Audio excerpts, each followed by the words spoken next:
Unfortunate injury news, keys to victory, and he's back. You are Locked On Bengals, your daily Cincinnati Bengals podcast, part of the Locked On Podcast Network, your team every day.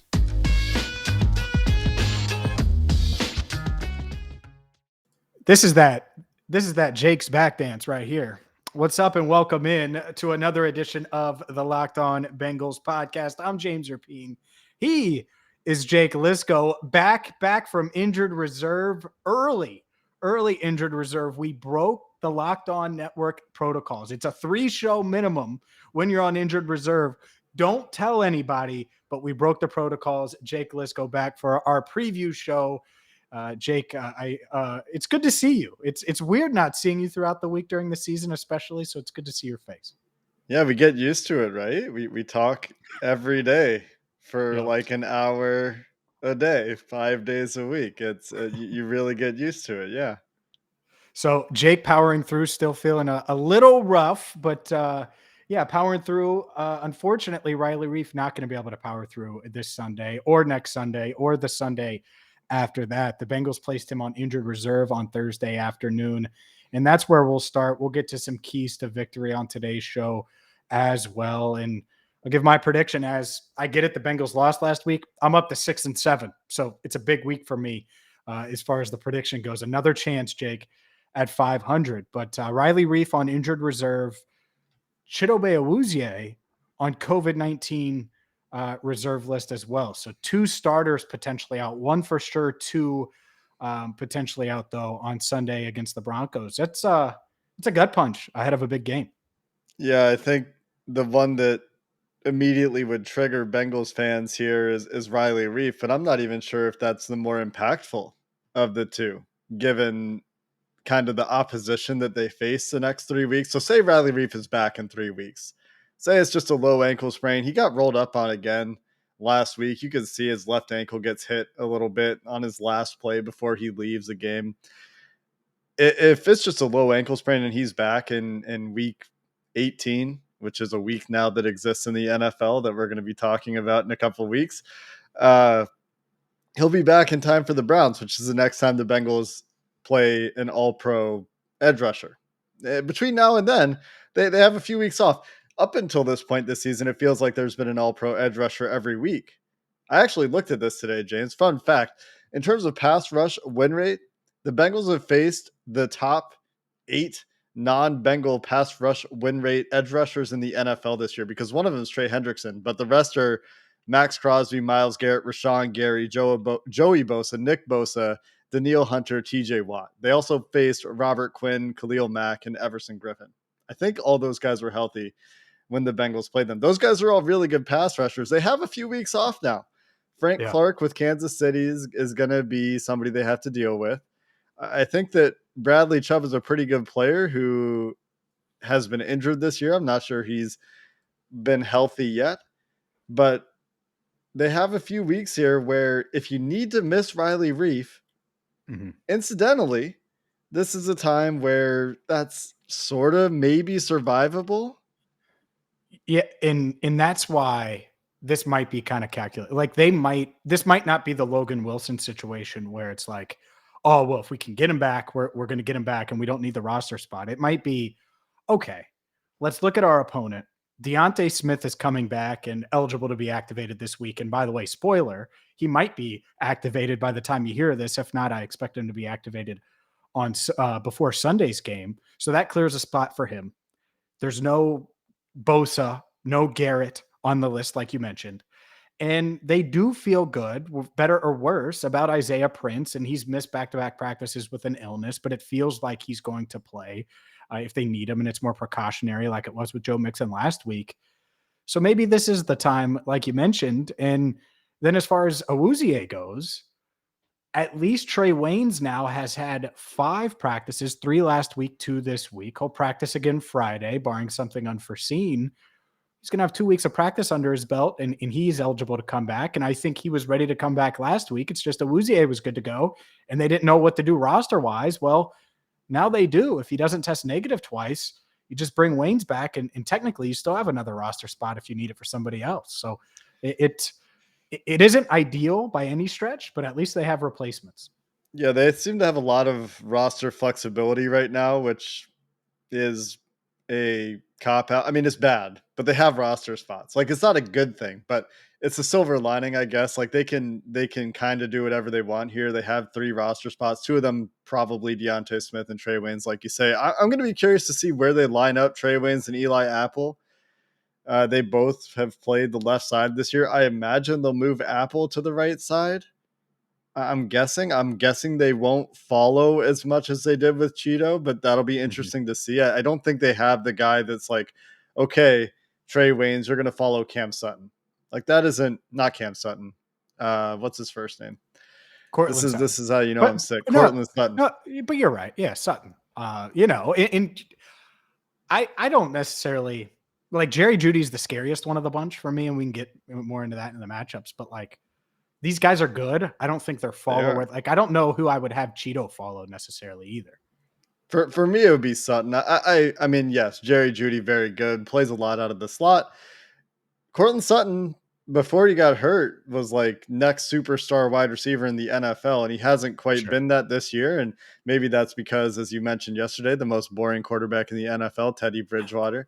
I watch the show when I'm not on it, playing for the Denver Broncos. But Cheeto is a guy that is one of the best corners in the NFL this year. And, battling that foot injury in the first place, had a really nice game last week. And when Vernon Hargreaves had to come in, there was no resistance to Jimmy G. And a lot of it was George Kittle. So a lot of that isn't on the corners. But I think there was a clear hit there when he went out. And so Trae Waynes, probably not as good a cover corner as Cheeto. I think we can comfortably say that. Cheeto's been really good this year, but probably better than the backups playing. And so at least they get a guy back when they lose Cheeto. These guys just aren't allowed to play together though, right, James? Like, they've played 40 snaps together this year, maybe. So hopefully next week they start to play together for the rest of the year. Yeah, like I said, barring something unforeseen with Cheeto. And yes, by the way, there's going to be some that said, hasn't he already been on the COVID list? He has. He was during the bye week, and he was able to get off of it relatively quick. I think within less than a week. But it's already Thursday afternoon as we record this. So to me, unlikely at best. And real quick, before we dive into our keys, obviously a big question mark this week is punt return, kick return with Darius Phillips on injured reserve. I just came from practice, Jake. And so there were 3 guys. They were working on kickoff returns. 3 guys working. It was my guy, Trent Taylor. It was Chris Evans, my other guy. And then I think the man of the people, the fans guy, Puka Williams. Those were the 3 that were primarily working. Didn't see Trent Irwin there. And I think that's interesting because if Taylor can show, hey, I'm the best at kickoff returns and punt returns, then maybe you can find a way to make a roster spot for him on Sunday. Otherwise, to me, it makes sense. Chris Evans on kickoffs, Trent Irwin, assuming you have him active, on punts. And then that way it's easier because those guys can do other things besides just return. I'm trying to remember. Is Chris Evans listed as a punt returner on the depth chart here, or was he only a kick? Because I remember we talked about this a few weeks ago. He was only listed as kick returner, right? Kick returner. Yep. So I get, is he still not working at punt returner at all that you've seen? Not that I've seen, and he wasn't on Wednesday when we saw punt returns. Which stinks because I think he could be capable of it, but maybe they don't feel comfortable with him there yet. But I you know how I feel about Evans. I would love to give him a try there.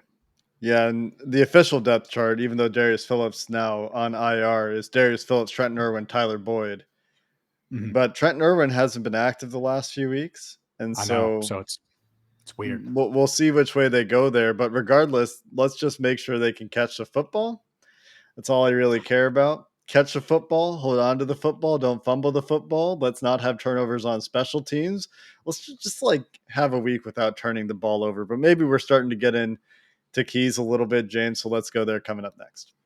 And Super Bowl 56 is just a couple of months away, and it's at SoFi. And well, On Location is the official hospitality partner of the NFL.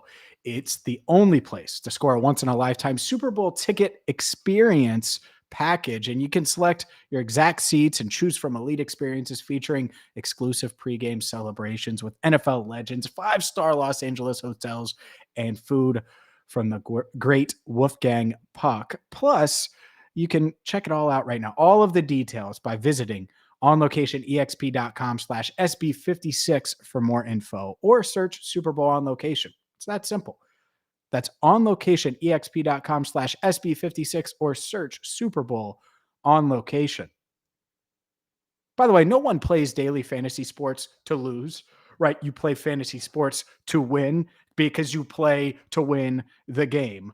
Well, with StatHero, you can put yourself in a position to win. It's daily fantasy the way daily fantasy should be played. You versus the house. And the crazy part is, StatHero shows you their lineups before you play, and you can handpick the team that you want to face one-on-one. So you know your opponent. No hidden this player, that player, who are they playing? None of that. No budgets, no nothing. It's simple. You see their lineup, you pick your lineup, you go head to head against the house. And right now, you can sign up for free at stathero.com/locked on. Use the promo code locked on for a 100% deposit match. That's stathero.com/locked on. Use promo code locked on for a 100% deposit match. Get there now before week 15 starts. Again, stathero.com/locked on. Promo code locked on. Terms and conditions do apply. I'm back. Hello. You're back. You're back. Look at that. I wasn't sure if you were bringing us in or I was bringing us in, so that was good. He is back. And better than ever? Maybe not yet, but soon. The same as ever, let's say. Who knows? The Denver Broncos are a different team than the kinds of teams I think the Bengals have faced this year. And so when we talk keys to the game, I think they're going to be different. But the one thing that will be the same regardless of the opponent, like this isn't a game script game as much to me. So in that way, I think it's different from the last few weeks.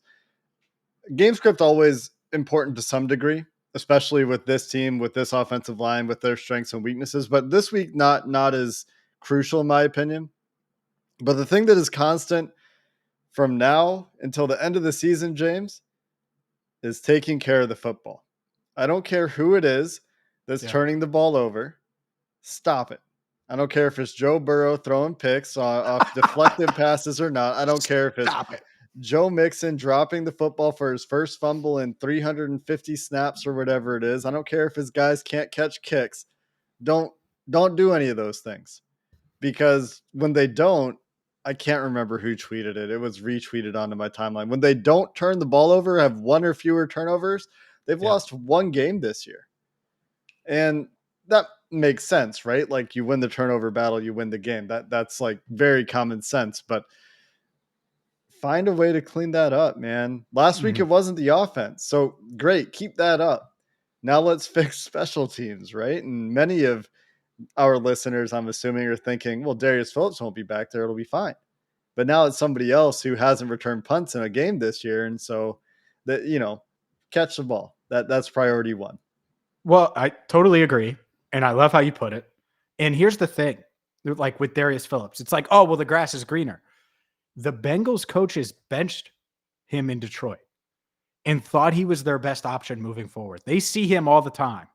So there is some concern there. Like whoever catches that first, whoever is back there, even if it is my guy, and I say that in quotes, Trent Taylor, there's going to be some like, ooh, is he going to catch it?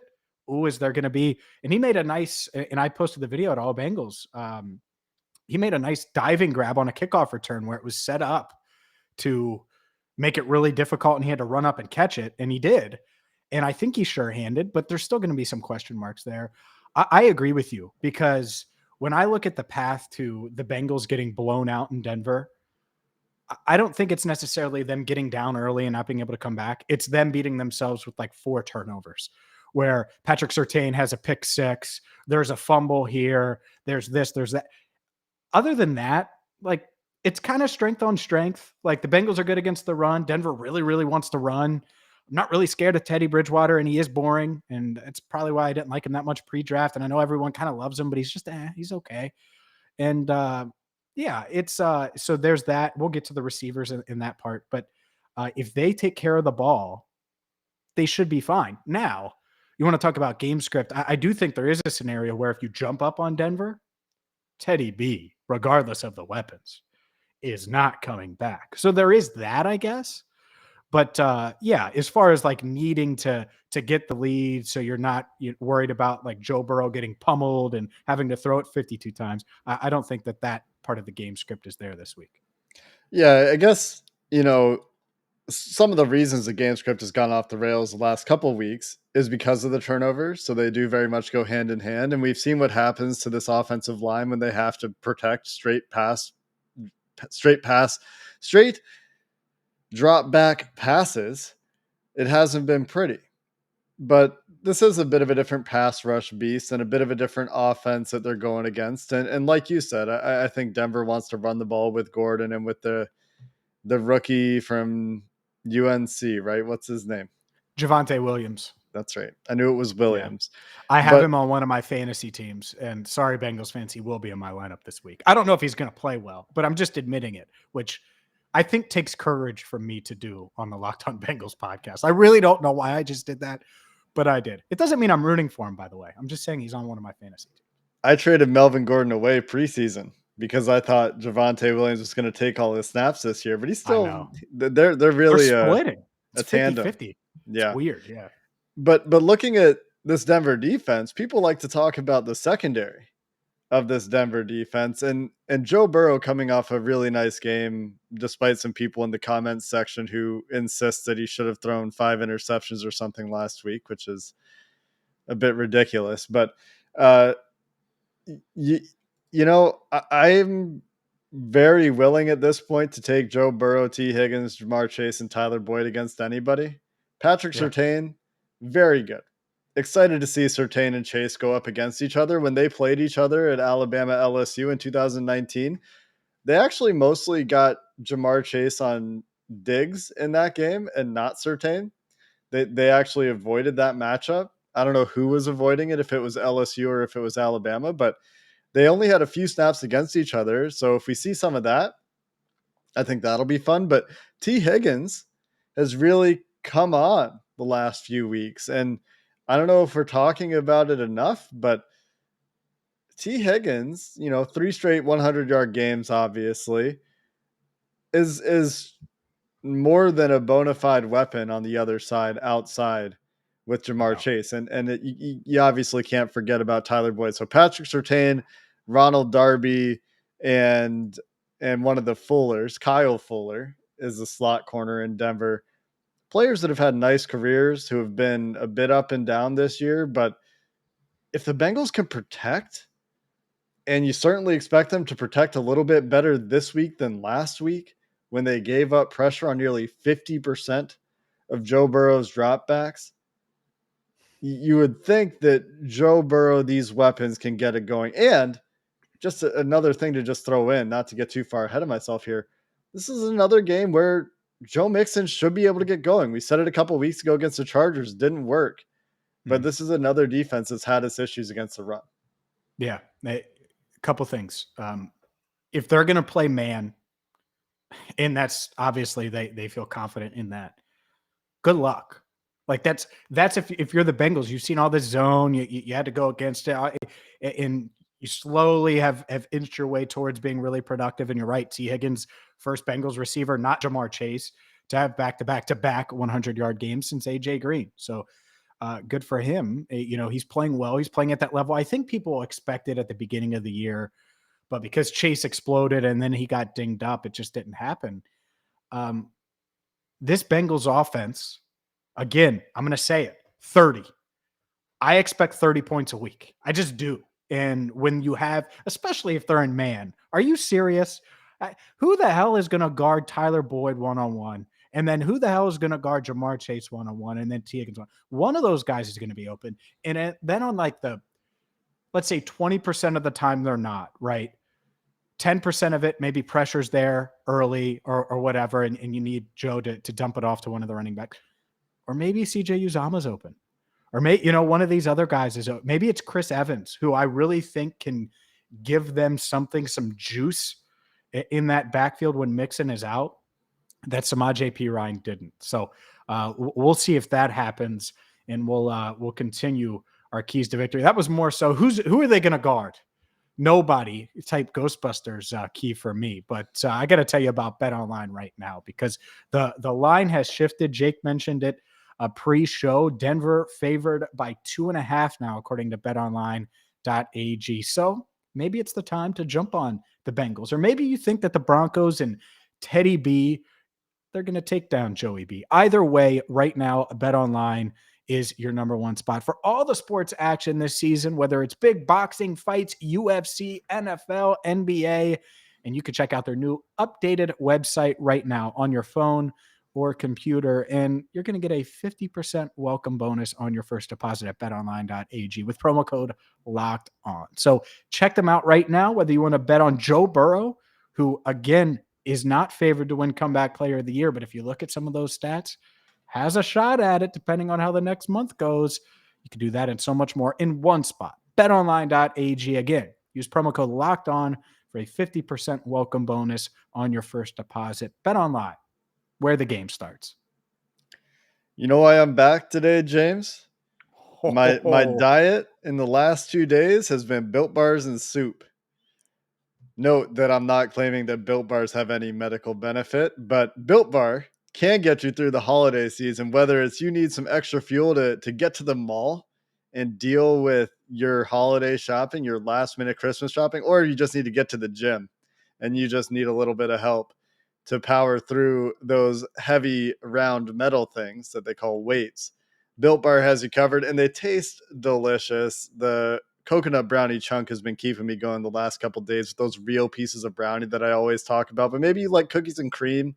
Maybe you prefer a peanut butter brownie or one of the many flavors James is holding up if you're watching on YouTube. Raspberry, mint brownie, double chocolate, covered in 100% real chocolate, by the way. Tastes like a candy bar. It sounds like I'm describing a candy bar, right? But if you've never heard of them before, it means you're a first-time listener to the Locked On Bengals podcast. So I'll tell you about it. They've got tons of protein, very little sugar, very little fat, low on calories, all this despite being covered in that real chocolate. Go to built.com right now. Use promo code LOCKED15. You're going to get 15% off your next order. Again, promo code LOCKED15 for 15% off at built.com. Jake, one of the big concerns last week, especially in the second half, and one of the refreshing things, I guess, was that the Bengals were able to generate a pass rush without him, but Trey Hendrickson. And watched him on Thursday, was joking around with Sam Hubbard, moving, stretching, jogging, going through position drills. So looked good. And, that's part of it. I joked about, Teddy Bridgewater being boring. And without looking at the stats, and maybe you have, like turnover worthy stuff, it feels like he just plays it safe. Like he's going to throw it away on 3rd and 15. If there's nothing there, he's not going to take the risk. He'll take the sack, or he'll throw it, into the 7th row. And so if you get a little heat on him, maybe you can force him into some mistakes. Not that he doesn't make them anyways, but I do think that that's part of it. It's not like he's going to give you, 4 to 5, jump balls and force the ball down the field type stuff. And I think if you get some heat on him, maybe that'll change. But it's going to be hard to do the way they rely on the run game and use their running backs and tight ends and dump offs and things like that. Yeah, the Broncos are this team that I'm like, how are they 7-6? You look at the weird. roster, they have some players for sure. I don't mean to sound disrespectful. I think like they have some very clearly talented players on the roster, but their quarterback is a guy who's not so good. He's very average. Definition of average is Teddy Bridgewater, and doesn't really make it happen. The way Joe Burrow makes throws that make you go, wow, that are those big time throws, to use Pro Football Focus's language. Yeah. Teddy, he can do it. He's okay throwing the ball deep, but let's just compare for the sake of comparison here between Joey B, who's one of the best deep ball throwers in the NFL this year, despite a little bit of a lull recently, to Teddy Bridgewater.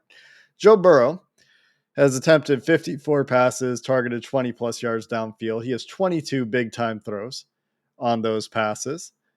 and 5 turnover-worthy throws on those passes. Teddy Bridgewater has attempted 50 passes, 20-plus yards downfield. That's only 4 less. Has only 13 big-time throws. That's just a little bit more than half. And has 6 turnover-worthy plays, which is 1 more. So he's putting the ball in more risk, not putting the ball where it needs to be.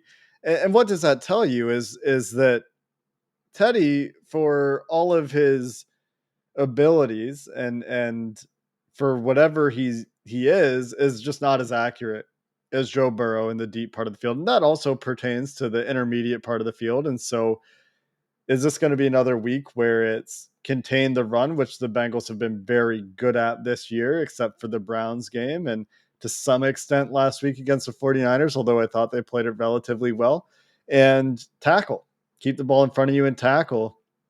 Or, is the Chido Awuzie absence something that will potentially get exploited? Because the Broncos do have guys that can beat you downfield if Teddy puts the ball where it needs to be.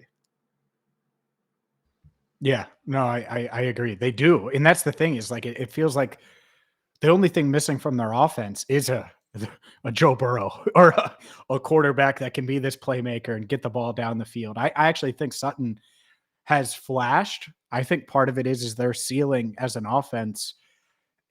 Well, there is a ceiling to the offense, I guess, because of Teddy Bridgewater and the way he plays. And that's why I've gone back and forth this week about this prediction, because I think their defense is good. I think their secondary is really good. So strength on strength.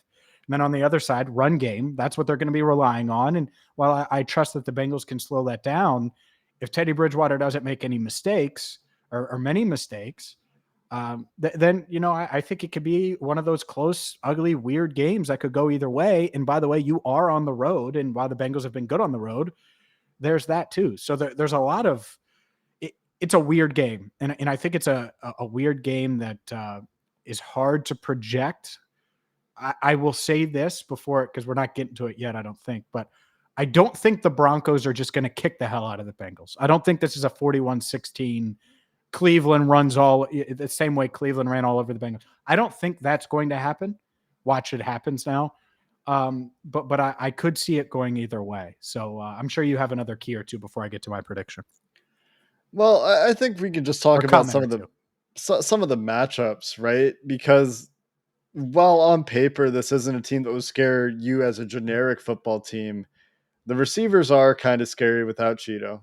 The Bengals corners without Cheeto in coverage leave something to be desired. So they're going to have to be very disciplined in zone. I know Eli Apple's been a lot better lately, but we haven't seen much from Trae Waynes this year. And what we have seen from Trae Waynes has been okay, but he's also gotten beat deep, I feel like, in both of the games he played. So, how are these guys going to hold up? Is Jesse Bates going to continue to play well? Maybe, I hear he's doing extra work trying to catch the ball in practice, try to catch the ball if that interception opportunity arises.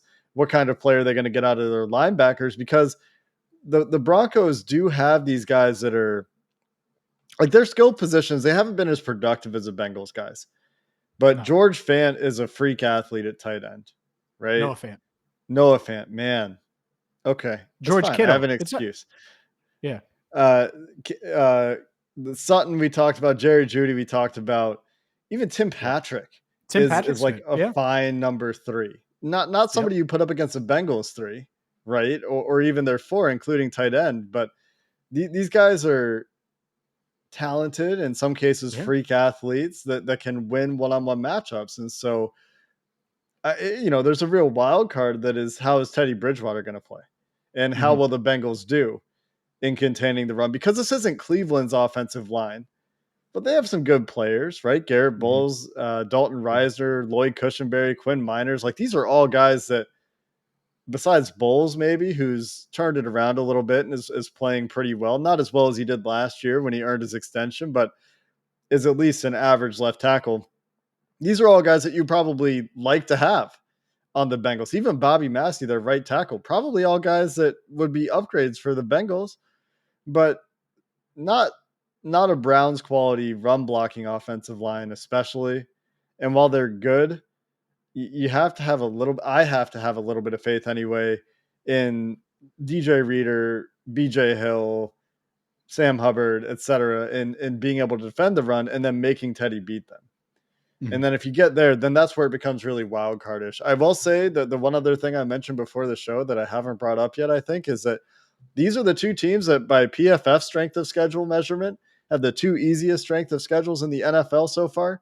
Bengals at 32, Broncos at 31. So 2 7-6 teams that have played easy schedules could be a very much a toss up. But for me on paper, this is one where if the Bengals can't win this game, and I'm not saying they like should win this game or anything like that, but if they can't win this game, then maybe they're not a playoff team anyway with the way Joe Burrow is playing right now. Like they need to be able to win this game if they want to get to, obviously, because of the playoff implications, or try to win a game in the playoffs. And if they don't, that might be the nail in the coffin to some degree. There might be some slim chances after that, but it gets a lot harder if they can't win.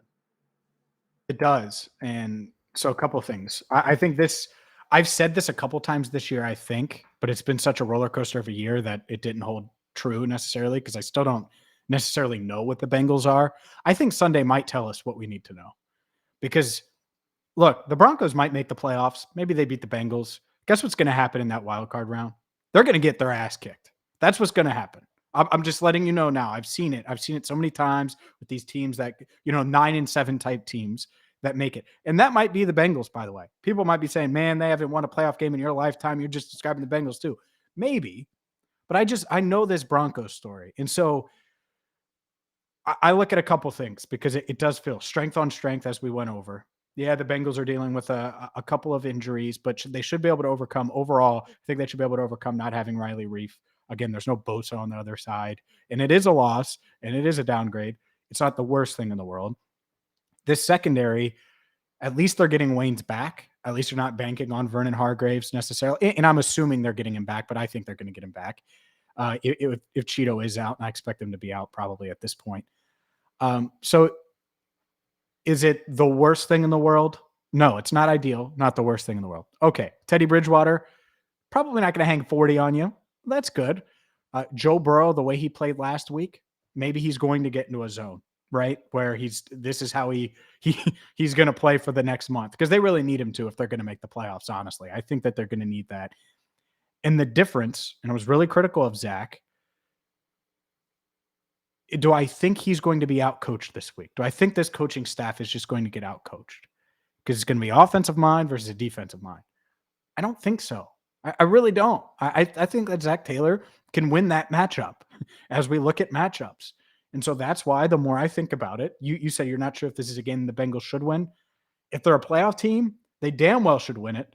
And I think they have the talent to win it even with their injuries. I think they have a quarterback that's significantly better than the opposing quarterback. They're going up against a defense that, it's a good secondary, not a crazy pass rush. And so they should be all right there. So I'm taking the Bengals. Call me foolish. Maybe I'm dead wrong. Maybe I'm going to fall to 6-8 and never get back to 500 ever again. This is probably my last shot at doing so prediction-wise. I'm going to take the Bengals. They don't get to that 30-point mark, but if you're going against Teddy B, you don't need 30. I wish that rhymed because that would be fun. 27-20. The Bengals win. They improve to 8-6, and they keep pace in the AFC playoff race. Or claw back into it a little bit, maybe. Keep pace. They have the same also. record. Yeah. Well, they have the same record as the 7 seed. So a win in the AFC, that's huge. Keeping pace. It definitely helps. Yeah, I mean, this is one of those. This is a Joe Burrow game, right? This is a Joe Burrow is a better quarterback than you've had in Cincinnati since Carson Palmer, maybe since Boomer Esiason, maybe since Ken Anderson, relative to his peers. We spent an entire segment, an entire 10 minutes earlier this week gushing over how good Joe Burrow has been this year. And this is one of those games where if you can protect and the team doesn't disintegrate around him again, as it has in varying fashions in the last 2 weeks, Joe Burrow should be enough for the Bengals, enough of an edge, I mean, for the Bengals to win this game. Not to take anything away from the Broncos, but Joe Burrow seems like the guy, right? And we don't necessarily talk about that a ton, I mean, we talk about Joe Burrow a ton, but if he's the guy, and he's shown us every indication that he is this year, this is a game that he wins. The team just Yeah. needs to not implode, and they've done that Yeah. a little too much lately. We'll be back on Sunday after the Bengals play the Broncos, another 4:00 Eastern start, our favorite, but we'll be back shortly after with a game recap, our takeaways. Until then, Bengals fans, hoo day, and have a good one.